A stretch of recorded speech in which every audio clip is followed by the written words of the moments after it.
everybody, to the Beer Guys Radio Show. Thanks for grabbing a pint with us, having a conversation, just hanging out. It's a good time when we do that. I am Tim Dennis. Brian Hewitt, you're here with us, and I'm actually going to introduce our guest first. We have Colm O'Connor, and he is from the Guinness Storehouse in Dublin. Colm flew to the U.S. to join us exactly for that, actually, is his total reason for the trip, was joining Beer Guys Radio. But Colm, how are you this evening, sir? I'm great. How are you guys? Good, man. Doing great. Thanks so much for joining us. You know, we talk about Guinness on our St. Patrick's Day show every year. Of course we do. But I think this is the first time that we've had someone, join us from Guinness. We'll be able to get the inside scoop there. So we really appreciate that. No problem. Thanks for inviting me. Absolutely. Well, Brian, we're going to start here with our beers of the week. Colm, I know you just got settled. Do you have a pint? Did you get time to grab a pint? I haven't had time. Well, we'll remedy that. I was straight after this. But Gotcha. Brian, what do you have on deck for today? So I always pregame, and I was digging through my fridge looking for my Guinness, because obviously I was going to drink Guinness on this show, and I saw an Oscar Blues, Death by Coconut, and I just happened to notice on it. It's an Irish style porter with coconut and chocolate. So I'm like, all right, I'm drinking that. So I was drinking that while I was running around getting things set up. Then I drank a Guinness Zero, because, that way I could have another beer and not get too affected before the show goes on. But right now I've just got a proper Guinness, Guinness draft. Yep. And later on, after I get done with this, I have this is an interesting thing. I was looking into this Guinness original extra stouts that I've had around here for a little while, and I noticed that there's a version. I was checking on Untappd. I've got obviously the Canada US version, and I was looking in the description, and each one of these versions has a different ABV. It's the lowest in Germany. We've got what is it? US is 5%, and up and over in Australia and Japan, it's 6%. So this particular version is different depending on where you live and where you're listening to the show. So I'll be getting into that when I'm done with this. So that is my plan, Tim. And I think I saw that you actually have a beer I do. So that's Colm. I call it the doctor's orders period of my life. I do limit my alcohol intake now, so it doesn't agree with me as well. But that doesn't mean that I can't join for a pint of Guinness here, because I do have the Guinness Zero. So I'm enjoying that. I do have me a nice creamy pint here as well. So life is can I ask, how do you rate it as a non-alc beer? So as far as non-alcoholic beers in general go, I think it's very good.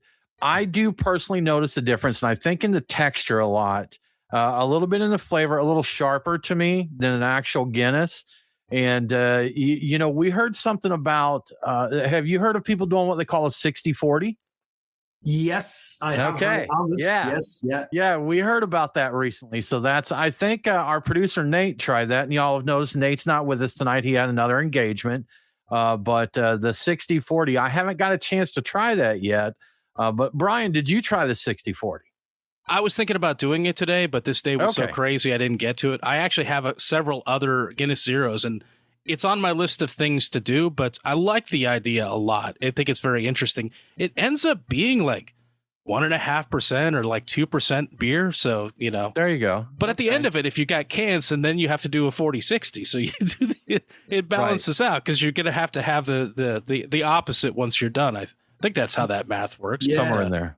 Yeah, I hate that. It's not a Guinness creation, obviously. I think it was actually a bar in Dublin, some bar in Dublin, that came up with that particular idea, and I think it kind of went viral across the social sphere. But I mean, but for us, it's either one or the other. I mean, the Zero itself, what I think really hits the point is the mouthfeel, the body, the texture, and the guys in the experimental brewhouse worked about 10 years on that.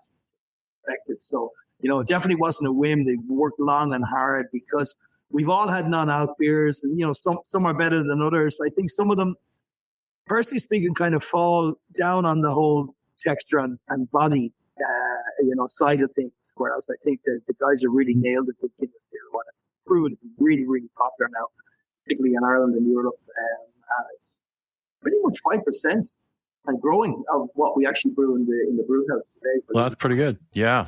I've heard people saying anecdotally it's kind of hard to find in some markets. I think it sells really well. Is there are you noticing like huge sales, or because it's been mentioned a few places, like I couldn't find it anywhere. Now we are coming up on St. Patrick's Day and people love non-alcoholic beer right now, so I totally get why it might sell out very quickly, but I wasn't sure if the numbers bear that out or not. Yeah, no, demand is very, very high, at least in Ireland. You know, obviously people are quite mindful of the, the kids run in the morning, or they might be going to the gym, or, something is big on, or, or maybe they just want to have a beer in the middle of the day, and they have to get back to work or whatever, So obviously, it's it kind of caters to the kind of complicated modern day life that we all live, but it's a fantastic beer. I have to say it's the best non-alc beer I've come across, and I'm not contractually obliged to say that. I'll say that. It's phenomenal.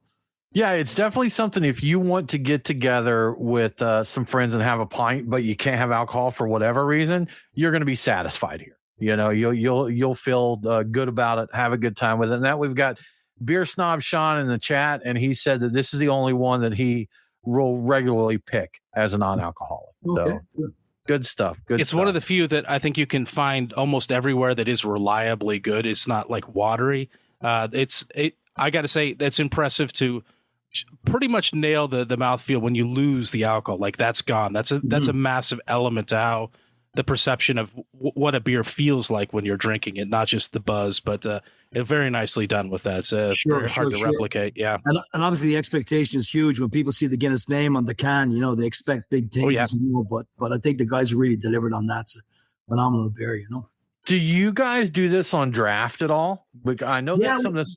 Okay. Yeah, we have it on draft. Yeah, we have it on draft at home, but not in the States as of yet. But as I always say, watch the space. Right. There obviously is an ever-growing demand, so I would imagine things will change on that front. But next time you guys get over to Ireland, obviously we got to meet up, and I'll take you personally for a pint of Guinness 0-0. Like a good plan. Yeah, absolutely. Yeah, absolutely. I wonder if you have to do.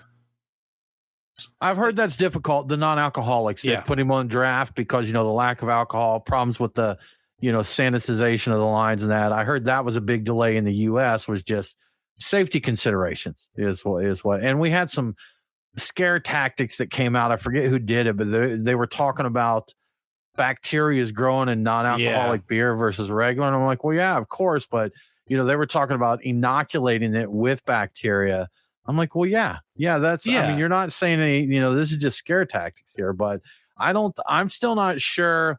I know at one time we know the fellas at Athletic Brewing that do the, the non-alcoholics, and we had talked to them about draft, and they said that, not yet. We don't see it much. But all that said, we want to talk more about Guinness specifically and St. Patrick's Day. Colm, I think I'll start right out of the gate here. What is the Guinness Storehouse? What are you doing in Dublin for St. Patrick's Day? Well, it's an 8-day spectacular, believe it or not. The very fact that St. Patrick's Day is actually on a Tuesday means we can kind of work before the weekend. We get the whole weekend, and then we get the Tuesday, and we get the day after St. Patrick's Day. So 8 days in all. We're expecting about 50,000 people coming through our doors. And like every St. Patrick's festival, really, it's a kind of a 7-floor takeover whereby we have music on the second floor, which is it's called Taste More. So basically showcasing the best of live Irish talent. We have Lyra, who's fantastic. We have the Bonnie Men, the Railway Boys, Neve McChrystal. We also have art as well. We have an all-lady collective. It's called the Monarch Collective, and they're actually doing an artistic installation over those 7 floors, kind of an immersive installation. With food as well. We have a fantastic chipper, as we call fish and chip shops, from Galway, believe it or not. And they're heading east to Dublin. They're called Chipeen. They have these iconic chips. We also have Beth O'Brien. She's a big food writer. She's coming. We've got a DJ duo called Overmono. They're playing Paddy's Day, I believe. So, yeah, big things. And essentially, we got obviously roving traditional music. Musicians, you have flash mobs, we've got brass bands, we've got choirs, whole kit and caboodle. Yeah. Wow. We look That forward to it. sounds like something, quite an event. Yeah, it is. And it's infectious, it's just that the vibe is just, you can put it sure. with a knife. It's fantastic. It really is. Is it at the storehouse or is it separately at the brewery elsewhere? But there was an oyster stout that I read in something that like a special edition beer that was coming out just for St. Patrick's Day. I think it was an oyster stout made with regional oysters. I'm like an oyster Guinness? Like, yes.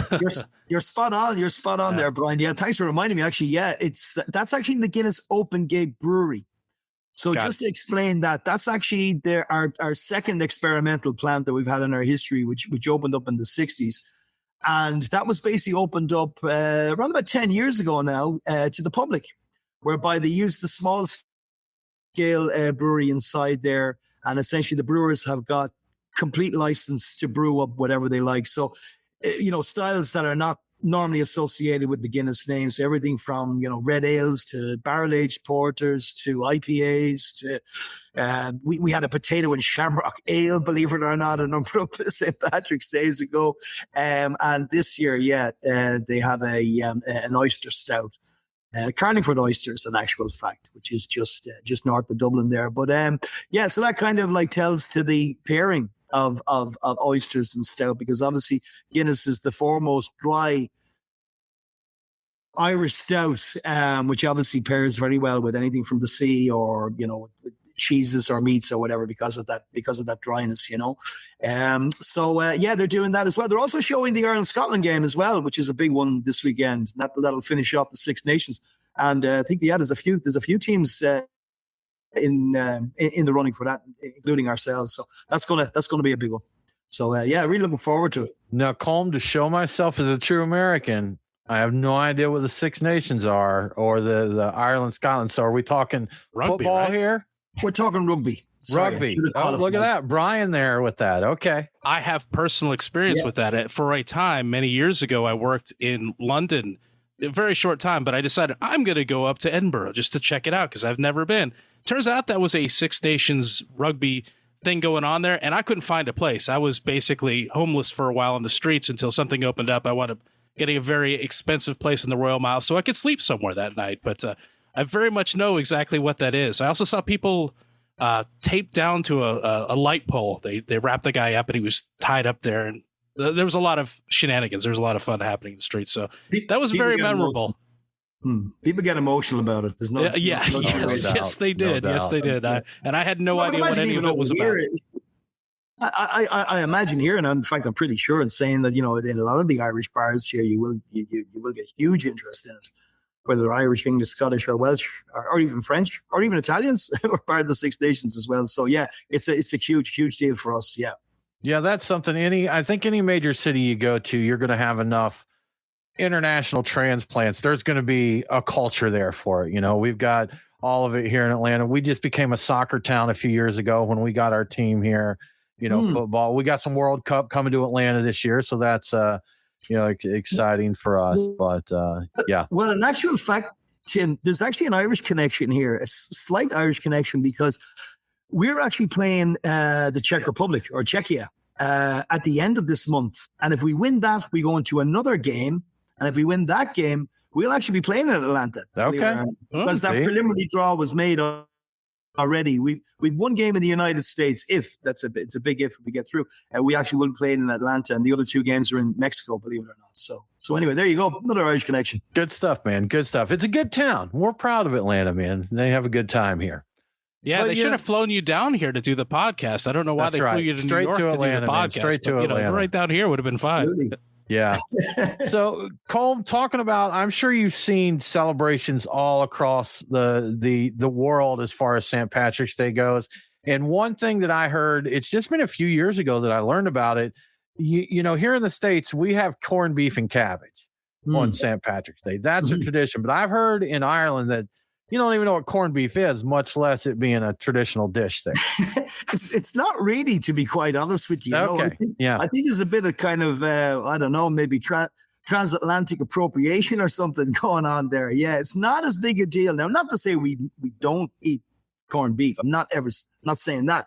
but it's not a big thing. It's not really a big thing. Like a lot of other things that you might think. Like people will commonly say to me, "You don't eat corned beef and you don't drink black and tans. So what's going on here?" I said, no, that's really not a thing here. Neither of them are really a thing in Ireland, should I say? You know, in terms of these kind of like beer cocktails that you would associate more with the United States. So a lot of those are kind of U.S. serves rather than Irish serves. You know. Okay, and that probably ties in. Brian, what's the name of that sheet we found? Because that looked like it came from Guinness, and it may have been something they made for the American market to play into that, because it talks a lot about a lot of the half and halves that they do, Colm, and they have crazy stuff like Guinness and tomato juice, Guinness and Coke, just all of these. And yeah, I have been asked about this before. Actually, you just reminded me that it wasn't anything rogue at all. It actually was a formal Guinness initiative that was actually run by our UK brewery, our London brewery, which we had for nearly 70 years, which was called Park Royal. It's in northwest London. And 50 years ago, in actual fact, it was 1976, they brought out what was known as the Guinness Blacklist, which had, well, somewhere in the region of 15 different sort of cocktail suggestions, combining it with Guinness, believe it or not. I think you're right about that tomato juice. I think that might have been called a red top or something like that, or a redhead. So I had to seek it out. And it actually does exist, or at least it did exist. And this was kind of, I suppose, riding the wave of a bit of a cocktail boom, which the UK was enjoying in the 1970s, and kind of, getting involved with that. You had the Trojan Horse, which was Guinness and cola. You would have had, my particular favorite was actually Guinness and ginger beer. And that was called Top Hat, which is obviously a reference to Fred Astaire and Ginger Rogers being the ginger. Okay. Interesting. It was actually quite inventive what they did there. I suppose the one lasting legacy from that would be the Black Velvet, which we pour quite regularly in the Guinness Storehouse, which essentially is 50% Prosecco or champagne, and then 50% Guinness. Now, when I say Guinness, I mean the carbonated Guinness extra stout, if you like. Okay, interesting. Which is what you would do it. Sorry, Brian. Well, what you would do at home, but what we can do actually, if we have it at the bar, what we do is you can actually have 50% Prosecco, about 47% Guinness Original or Guinness Extra Stout from the bottle, and then we just top it up just with a little bit of draft, a little bit of nitro, just to give it that creamy head. But you got to be ever so dainty, in terms of the final serve there. Just a little flick off the top there, but there you go. Yeah, black velvet. Yeah, you got to be a skilled bartender there, because I don't remember the exact number, but it's like, what's the time for a proper Guinness pour? It's like 119.9. You were 0.4 out there, 119.5 seconds. Okay. So it wasn't as long as you said, Tim. See, you can get a Guinness quicker than you thought there. So. There you go. Yeah. And you guys put a lot of work into making sure everybody knows the proper way to pour a pint, correct? Sure. Yeah. I mean, the thing because it's a nitrogenated beer, it is quite demanding in terms of ticking these little boxes to make sure that you're going to get the perfect head, and it's going to look great, and it's going to taste great. So, for example, you got to have the correct gas. You have to have the correct temperature in terms of the serve, which anywhere between 5 to 7 degrees Celsius. So you're around about the 40 degree Fahrenheit mark, 41 degrees. 2-part pour in terms of what we do is, we would recommend you pour it right on the underside of the golden harp, which you'll get on your branded glass, 45 degrees, like a regular beer, and then you just slowly incline it when you get to the bottom of the golden harp. And just as it's beginning to cover that golden harp, which is probably about maybe a finger and a half from the top, you let it settle. And you leave it settle, and you wait until all of the bubbles go up to the top. They form that thick head. And then the second part then is poured at 90 degrees. It's a much more sort of a controlled pour, whereby the bartender should push forward, and you lessen the flow. You don't get the same degree of gas break out, and all you're doing is you're just gently pushing that head up to the top and getting that lovely dome as well. And people do expect the dome. At least I expect the dome as a Guinness drinker. Absolutely. It always, even though it's a small sort of trivial, facet, it does kind of tell you that this bar cares. This bar cares about the best pour possible, whereas if you don't get one, it's not the end of the world, but you are disappointed. Sure. And if it's poured poorly enough, it's a noticeable difference in the drinking experience. And, not specifically with Guinness, but with carbonated beers. We've got folks over here, Colm, that if their pint glass isn't overflowing at the top with beer, they feel like they're getting shortchanged, So bartenders are holding the glasses to where they pour and generate no head at all on the beer, and all that gas is trapped in there. And, the beer feels a little dead, so pouring it properly, getting that gas there, getting the creamy head on there, all of that is part of the experience for the beer. Absolutely. I mean, there's a carbonated approach to serving and there's a nitro approach. Right. With the carbonated, you can move it up and down, and obviously that's going to generate a larger head. But that's not what you do with Guinness at all. It all has to be one, if you pardon the pun, fluid movement. It has to be quite slow and quite assured. Ideally, the beer as well should be close to the nozzle, but the nozzle is never in the beer, obviously for quality reasons, but it should always be close. Whereas with a carbonated, you can have it at a height, like pouring from a ladder, as you might say, to generate that big head. You can't do that at nitro.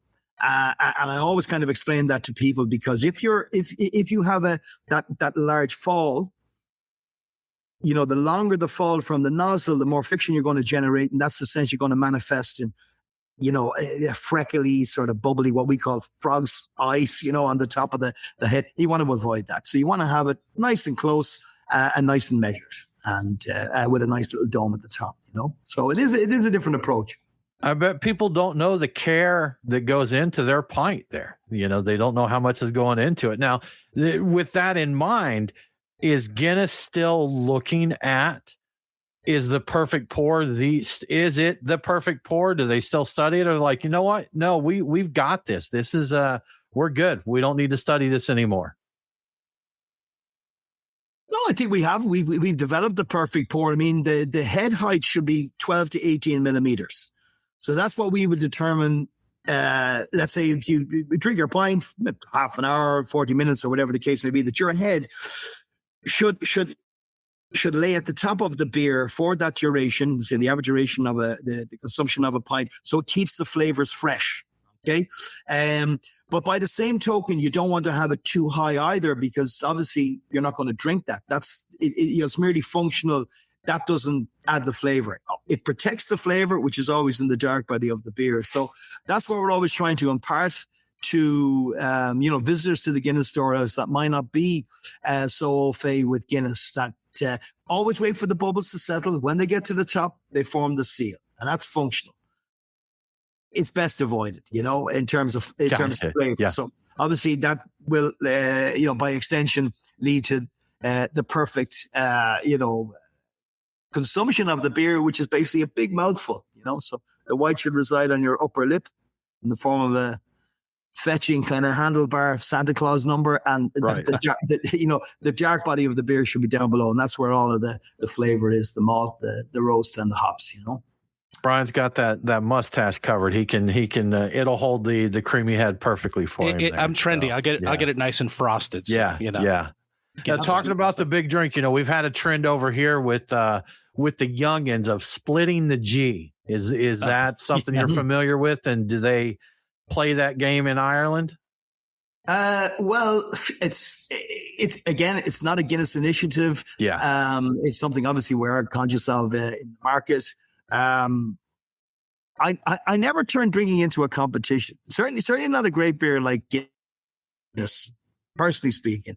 You should enjoy your pint. What I will say is that to consume it the correct way, it should be a generous mouthful. But splitting the G, I suppose it kind of tells to how much the consumer, how much the Guinness drinker is kind of invested, in the beer, that they have their own take on it, But certainly, I don't see it as a competitive thing myself. I just enjoy my just beer. enjoy your pint. Gotcha. I never hear a gauntlet being thrown whenever somebody hands me a pint of Guinness. I just enjoy the beer. So. Do you have any theories as to why Guinness is such a hot thing with Gen Z right now? Like the 60-40 and splitting the G, like there must be some thought or some research of like, we're just taking off. We're just killing it with this younger crowd. Like, why? I'm like, because all of these things are like not initiatives from Guinness. They're kind of, we've brought Guinness into this. We've created this thing with Guinness. So do you have thoughts as to why the success, the incredible success? I think first and foremost, without tasting the beer, it's an extremely photogenic beer.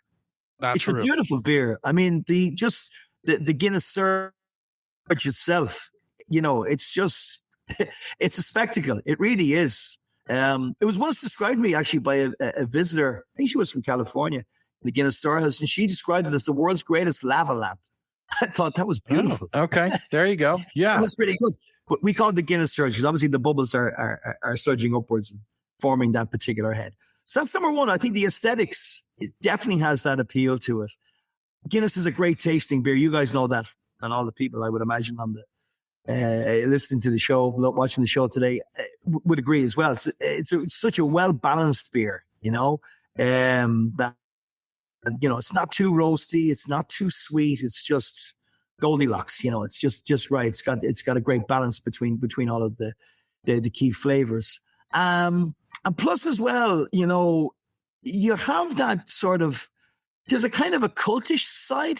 What I mean by that is like as a cult heroes, there's something legendary about it. And I think a lot of that is down to the iconography of Guinness, particularly through the advertising, particularly through, the television commercials that we ran through in the 1990s and then the early 21st century. They were really, really cutting edge.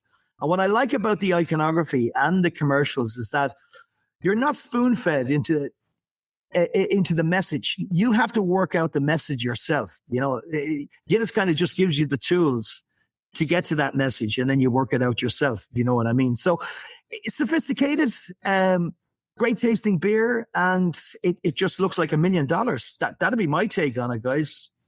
That sounds reasonable. Yeah. Anywhere you go, we've got a few pubs around here that are, Irish or British or what have you. And you know what? They always feel like somewhere you need to chill, basically.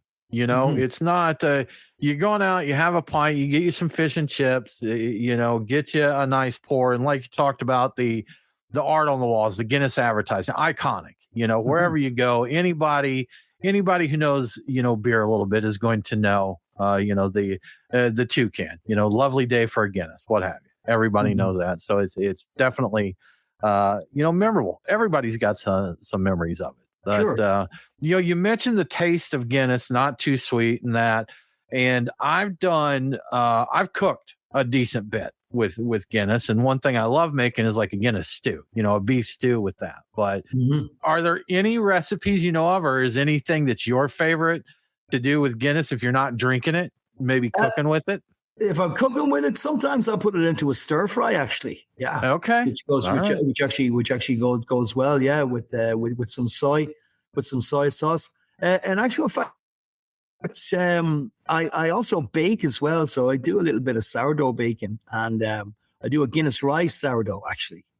So with about 10 to 12% rye, and the rest is kind of a combination of strong white.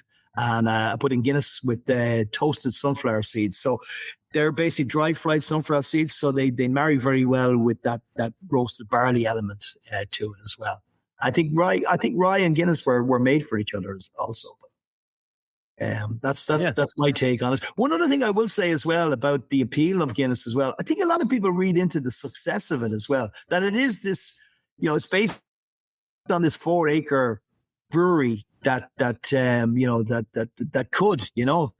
went on to become arguably Ireland's biggest success story. So I think there's an element of that as well, and probably a fair amount of Irish pride. And even if you're not Irish, I would say maybe a a sense of awe that this brewery has become such a globally recognized brand that comes from a very, very small part of the world.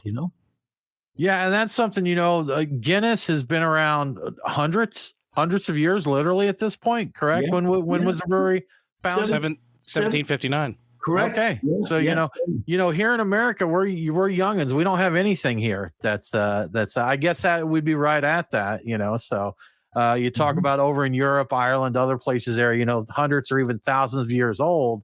And, most of our stuff here, if we've got something that's 150 years old, that's pretty ancient here. So having that many hundreds of years of history, under your belt is pretty impressive. Now, is there what's coming up at Guinness? What's new from Guinness? What's new? Without wishing to tease you guys on, on the other side of the Atlantic Ocean, because I don't want to tease you with stuff that you don't have.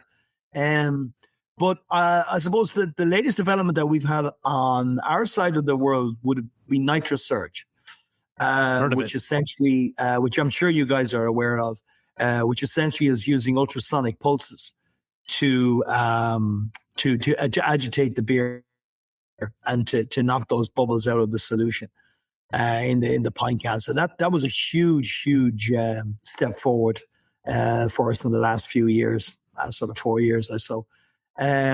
So that's it. But we have a fair amount on our plate, I think, with Guinness Zero, to be honest with you, and just the extraordinary demand of Guinness Draft Stout.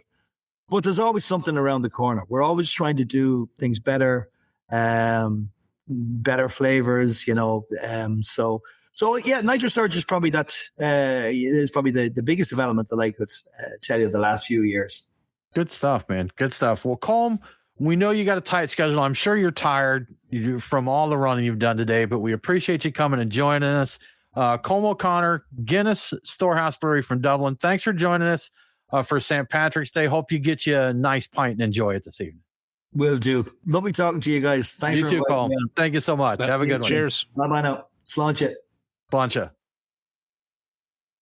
Good stuff. Awesome, Brian. That was fun learning a little bit about Guinness. Yeah. I feel like anytime we have somebody on, there's 1,000 questions to ask, and you just can't get to everything. So, but it's nice to hear some about what Guinness is doing, and when you're a historical brewery like that, what do you need to do? I mean, everybody needs to innovate, but they've got it locked down pretty good with a pint of Guinness there too. That's true. Yeah.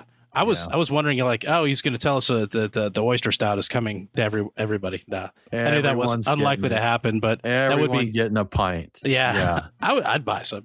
But I do like a good oyster stout, though. So I mean, the brininess in there, and that's if you've never had an oyster stout, it doesn't taste like you're eating oysters, really. And so you get some of that, a little bit of silky mouthfeel from it, a little bit of just a brininess, really. Yeah. So. It tastes slightly oceanic, I guess, but you're not going to drink it and think you're shooting oysters or anything. No. But it is quite enjoyable. Yeah. Yeah. So anyhow, Brian, before we move on, as always, we've got some more chatter to talk about, the lore and legends of St. Patrick's Day. So we'll get into that, but before we do that, how about we give a shout out to our good friends over at Truck and Tap? Yeah, it's about time. It is the beginning of drinking season here in the South. That means warmer weather, St. Patrick's Day, and pollen. We can't do much about the pollen part, but the other two are why this weekend is the right weekend to be at Truck and Tap. If you're listening to this the day the show drops, head over to your local Truck and Tap right away and drink in the good weather. It's supposed to be high 70s-ish. And celebrate St. Patrick's Day. They're going to have a party there. You can expect drink specials and all sorts of festive shenanigans. But let's take a look at the tap list and what I like to call my Truck and Tap beer picks for the week. At Truck and Tap Woodstock, I'm going with Creature Comfort's Double Dry Hop Cosmic Debris in honor of all the pollen lighting up our skies and dusting our cars. This 11th anniversary double IPA delivers big citrus, melon, pine, and starfruit flavors, and it sounds delightful, and I've had it before, so it is delightful, but this is the latest iteration of it. At the Duluth location, I'm getting one we've talked about on the side on our Discord chat. Boulevard's Irish Cream Barrel Aged Stout. Officially, it's categorized as a double milk stout, and it rings in at a hefty 11% ABV. So don't order one of these thinking you're going to get something like a Guinness, because it's definitely not that. Definitely not a Guinness. Yeah, and it's made with milk sugar imported from the makers of Five Farms Irish Cream in Ireland. So I've never heard of an imported specialty milk sugar. So this is crazy, but color me intrigued. I'll drink it, even if milk sugars don't always agree with me. But at Truck and Tap Alpharetta, my pick is Aperitif Pils by Moody Tongue. I love a good, refreshing German Pilsner, but what really sold me on it is the description. They say it's biscuity, and it has a croissant and French baguette aromatics, and there's something about that is incredibly funny to me. I think it's just me envisioning people running a baguette across their nose like it's an oversized cigar. But I'll bet it's a great beer, I'm sure. And finally, at the Lawrenceville location, I'm going with Guinness. But I'm sure you can see this one coming. In fact, the world's most popular dry Irish stout should be on tap at all Truck and Tap locations by this weekend, and I recommend you get at least one while you're out and about. So there you have my beer picks for the week. Go out there and have a beer or two. And as always, if you'd like to see the full tap list before stopping by, take a look at truckandtap.com. The taps do change quickly, and you never know what great new beer might go on, like Guinness, perhaps. And if you'd like to see what the food trucks are serving and what events are happening, your trivia, your karaoke, your St. Patrick's Day parties, you can also find that at truckandtap.com. In fact, everything you need to know can be found at truckandtap.com. So check that out. And thank you to Truck and Tap for your support. Thank you, Truck and Tap. You guys are the best.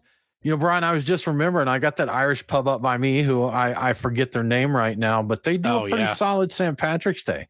I remember they had some nice Americanized St. Patrick's Day grub.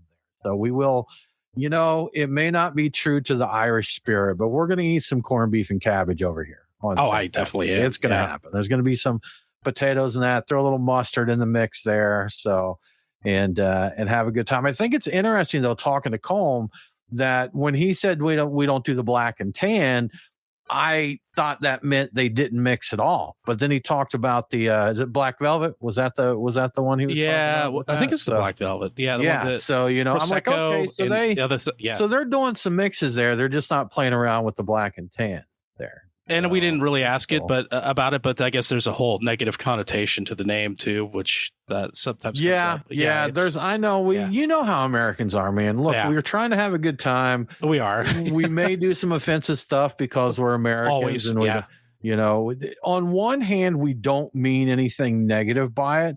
On the other hand, a lot of us are too arrogant to care. We're arrogant and drunk, so we still care. So we apologize for that. We apologize. Brian, St. Patrick's Day, always a good time. And we pull up some stats, we pull up some history, some lore, legends, lies, whatever there may be. So that's, we talked to Colm before we got on the air.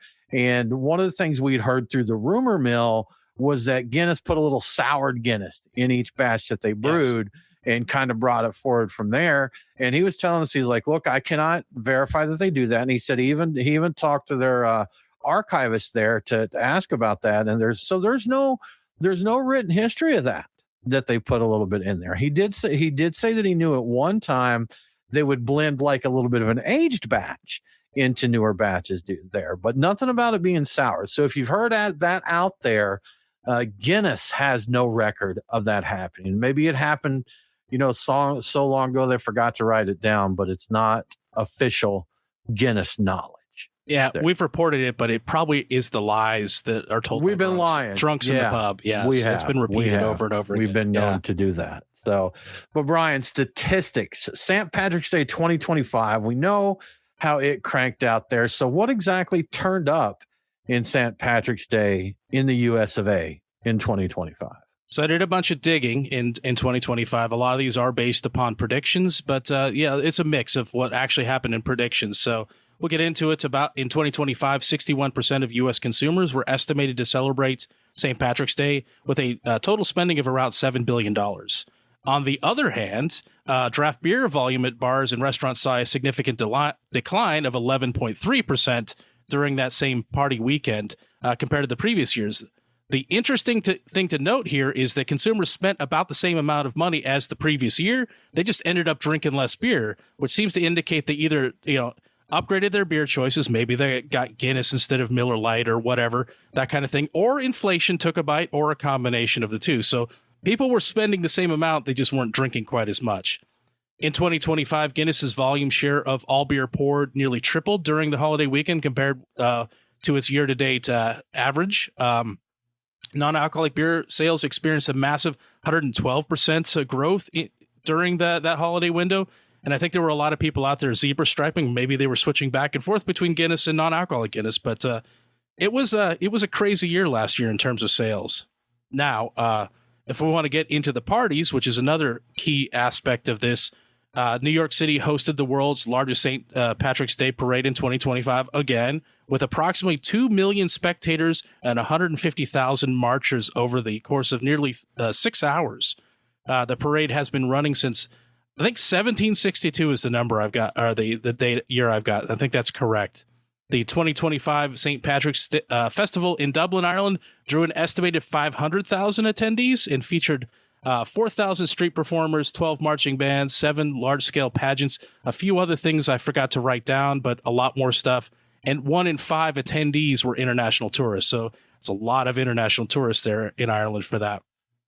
So all told, the festivities in New York were roughly 4 times the size of the celebration in Dublin.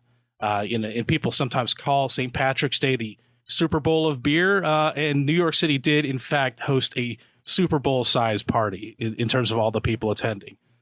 So, but looking around, while New York City, their parade is credited as being the largest in the world, it clearly is. Chicago's not far behind it in terms of the number of people attending. Some sources say Chicago gets around 2 million visitors during the St. Patrick's Day holiday, that maybe even more, maybe theoretically there are more people visiting Chicago than New York. I'm not 100% sure on that. Those numbers are a little sketchy. But apparently the unseasonably warm weather they had last year really boosted the attendance too. So as a footnote, the Chicago St. Patrick's Day Parade turned 70 this year, I believe. So that's a pretty neat little footnote. Yeah. So we also, Boston is up there. They put up some big numbers with their parade. It drew an estimated 600 to 800,000 spectators, which means there may have been more spectators in there for the parade than actual residents of Boston. I think Boston has a residence of about 650,000, and so it may have been as high as 800,000 people in there just for the party. And Savannah, Georgia is also a big St. Patrick's Day party town, drawing between 400 and 500,000 spectators, and that's definitely more people than live there. I think it's like 150,000 residents of Savannah, Georgia, and that puts it in 4th place nationally as far as I can tell, and on par in terms of attendance with Dublin, but probably not nearly as large scale in terms of the actual celebration. And Savannah, of course, is famous for a big open container celebration zone, so their beer sales are just always off the charts. So it's a pretty drunken weekend there. So that is what happened in 2025. Savannah would be packed out with 500,000 people. Like that would be a little brutal there. So, but I've heard, I haven't, in all the years that I've been in Georgia, I have not made it over there. I have not made it to Savannah for St. Patrick's Day, and I have not made it to Helen for Oktoberfest. So like the neither have I. Party here. So crazy stuff, man. We've done a lot of, Oktoberfesty or German eating and drinking activities in Helen, just never around Oktoberfest before. So interesting. Well, Brian, not only do we have stats, we got predictions. So they're looking ahead this year, what may happen for St. Patrick's Day. So how do they think it's going to stack up this year to last year? Yeah, what I keep running into every year around this time is the National Retail Federation survey, and they say that 60% of U.S. consumers, about the same number as last year, they plan to celebrate St. Patrick's Day this year. They expect to spend a record average of $47.45 per person, the highest per person figure in the National Retail Federation survey history. So it's going to be a big year for spending for that. And despite St. Patrick's Day falling midweek, a Tuesday, I believe it is, which is that historically suppresses turnout for the holiday. So people are still planning on getting down with this. The top spending categories for 2026 are supposed to be food is going to be the highest, 54%. Got to get your corned beef and cabbage. Beverages come in second at 44%. Apparel at 26%. So everybody's got to get their hat and their green shirt and all the neat stuff. The decorations, 25%, followed by candy, greeting cards, and gifts. It's thought that the weather is going to have a huge impact on how St. Patrick's Day turns out this year because, last year it was really warm in most places and that boosted attendance. But this year people are they're calling it weather weary with a lot of cold and snowy and icy conditions. So if the weather is not good where you're at for your particular celebration, it's likely to suppress the turnout and perhaps more than it typically would just because people are sick of it. They're over all the cold. So the weather is really going to have a huge impact on how things actually go in 2026. I think it's going to be nice for us down here in the South. I have no idea how it's going to be up in the North. So we're right now, as we record this, Brian, we did go back to a little cold snap. Like we'd been around 80 degrees for several days and we're at like 50 here right now. And I even got a notice on my weather app that we got a frost advisory for the night. So, jeez. So who knows what's going to happen, man? 82 degrees a couple days ago. Then we have a nice freeze again. So the lovely weather here. The early spring is always like this, man. We get a couple, super warm days that are really nice and a couple cool ones. I would love it if we were just temperate. Let us hang nice. 76 degrees year round. I'm good. I think for the day this show drops, the day I think the biggest party day for us, I think it's hitting like 80s. I think it's going to be sunny, like super sunny warm. Yeah, it's going to feel like early summer, late spring. So if your it's going weather to be gangbusters around here. Where you are is not going to be pleasant, come join us in Atlanta. We'll grab a pint and some corned beef. And, that's just smart. You should just do that. Yeah, it's just good business, Brian. That is just good business. So absolutely. Brian, we've talked about it a little bit here with obsession with St. Patrick's Day. And again, Americans are known for this. If your country has a holiday that involves alcohol, we're going to adopt it. We're all in. Yeah. That's, our borders may not be open to everyone, but if your holiday's a drinking holiday, then, I'm Irish, I'm Mexican, right. Whatever it may be if there's alcohol involved. So, Cinco de Mayo, St. Patrick's Day, we're going to crank it out and we're going to make it our own because that's what we do. But some states are a little more obsessed than others, man. What areas of the U.S. are the most St. Patrick's Day obsessed? Yeah, this is fun. So I got a list from Yahoo about which states, like the various states, have the most obsession with St. Patrick based on their search data, their bar density, which is an interesting metric, and also their beer drinking habits. But it also had which states are the least interested. And I'm like, wait, there's states that aren't interested? Yeah, apparently there are. Rankings were determined by the weighted score, 50% based on Google search results, 25% by bar and restaurant density, and 25% based on beer consumption.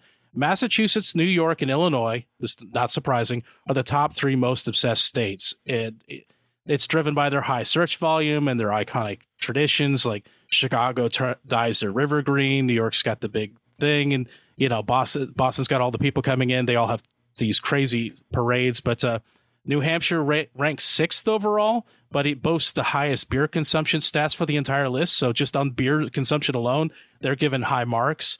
Rhode Island and Oregon, of all places, stand out specifically for their high concentration of bars and restaurants per capita.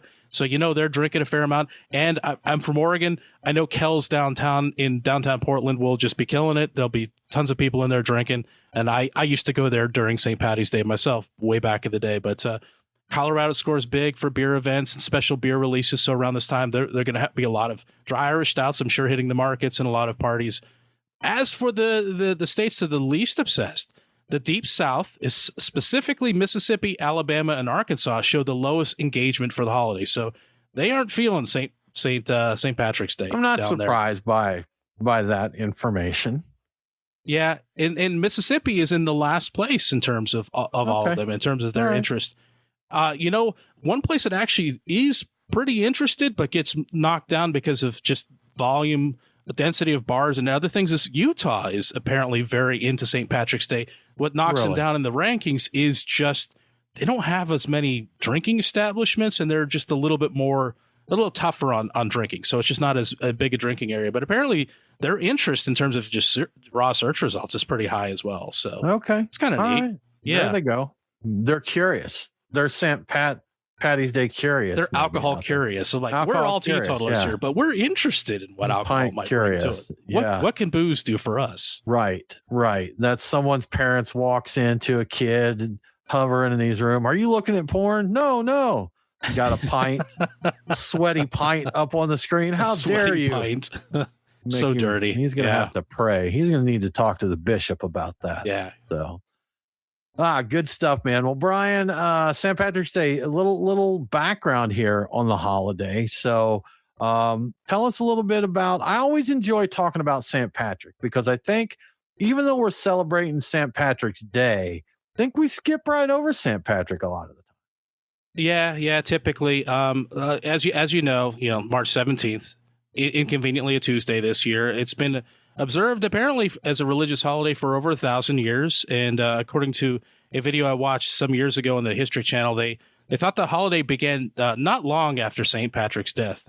Historically, people would attend church in the morning, they'd drink, their dance, they'd go eat their traditional meal of Irish bacon and cabbage. Apparently, that's what the video says. But about St. Patrick, so he lived during the 5th century. He was probably born in 390. The story goes that he was kidnapped and brought to Ireland as a slave at the age of 16. He escaped and later returned to Ireland. And the story is that he had a dream that told him he needed to return. So return he did. He's credited with bringing Christianity to Ireland. And according to the legend, he did this by using the Irish clover to explain the Holy Trinity to the locals. He is believed to have died on March 17th, 461, which is 1,565 years ago. Although Patrick is venerated as a saint in Ireland from the 7th century onward, he was never really formally canonized by the Catholic Church, which is interesting.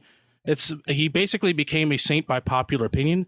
The big reason, I guess, is he was never formally canonized as a saint, is simply there wasn't a formal process to do so when he was around. So it wasn't until 1630 that the 17th of March was added to the Catholic Book of Prayers as the Feast of St. Patrick. So a lot of interesting tidbits there. I think I've got some other stuff that's, about him. I'm going to put this in. It's a little controversial, but of course they say St. Patrick was not Irish. If the story is true that he was brought over as a slave, then obviously he wasn't. He was born in Roman-occupied British Isles, and he may have either been an Italian named Patricius, which some people believe, or of indigenous Celtic descent named Maewyn Succat. I don't know if I'm saying that right. At least a pint, you're not saying that right. Oh, no chance. Yeah, but according to the BBC or the History Channel or the combination of the two, they seem to side with the indigenous Britain theory. But there are also others who say that that's not likely the case. And I think there's some people that think he may have been Italian or of Italian descent. I don't know. But obviously, he didn't drive snakes out of Ireland. That's what he's famous for. Ireland never had snakes. The snake legend is probably a metaphor for paganism being driven out of Ireland. So, the one other the fun thing that I always like to report is when the first St. Patrick's Day on record was performed or done. Records show that the first St. Patrick's Day parade was held on March 17th, 1601 in a Spanish colony. It was now St. Augustine, Florida. And I was there last year, and for some reason, I was like, I know something about St. Augustine, and I couldn't remember what it was. It was this. And there's something important about and this I went to an Irish pub when I was there, and it still didn't. It still didn't hit me. Yeah. Terrible. Interesting, Indeed. man. Interesting. And Brian, something that people may not know, this is a religious holiday. And for a long time, I think it was until the 1970s in Ireland, the laws mandated pubs were closed on St. Patrick. So this holiday that we associate with just absolutely, getting your Guinness on was a pub closed day. Closed pub day in Ireland. Could you imagine going back in time and traveling there and just everything's shut down, nothing's happening? Come on, it's St. Patrick's Day. You can't be. What are you guys doing? What do you quit messing with me? Pour me a pint. So, yeah, Brian. And of course, there's the stereotype things. Leprechauns don't really have anything to do with St. Patrick's Day, but they're out there. Pots of gold, leprechauns, all the things. Again, we don't mean to offend you, but we might. And we're just going to keep going with it. Kind of tied into the pre-Christian beliefs in fairies and tacked on by Americans, or so the story goes. And Yeah. The interesting thing is the leprechauns that we typically see are really the unflattering caricatures of Irish immigrants from around the time of the potato famine. So they really just reappropriated those, like those horrible drawings, and just like, oh no, those are now leprechauns. So like they're fine. Yeah, that's Okay. you know, we do a lot of that stuff where like people forget it was offensive. It's like no, it's like it's like no, man, that's just a little thing we do for like Ireland St. Patrick's Day. It's, you know, they're leprechauns. It's great. They love it. Yeah, no, it's good. It's fine. Yeah, it's fine. Yeah. Well, Brian, that about wraps it up for our St. Patrick's Day show. We thank everybody for joining us. Again, thanks to Colm O'Connor for coming and hanging out and talking with us some about Guinness there. But we definitely hope that y'all have a good week. Again, if you dig what we do here, we would love for you to go and tell a friend, share us on social media. If you really enjoy what we're doing, stop by patreon.com/beerguys. We'd love your support, and we'll get you out some cool swag, and we'll get you in our Discord server. You get the invite to the after party when we hang out and have a couple more drinks after the show. But with all that said, we hope that you have a really good week, and don't forget to drink local. Sláinte.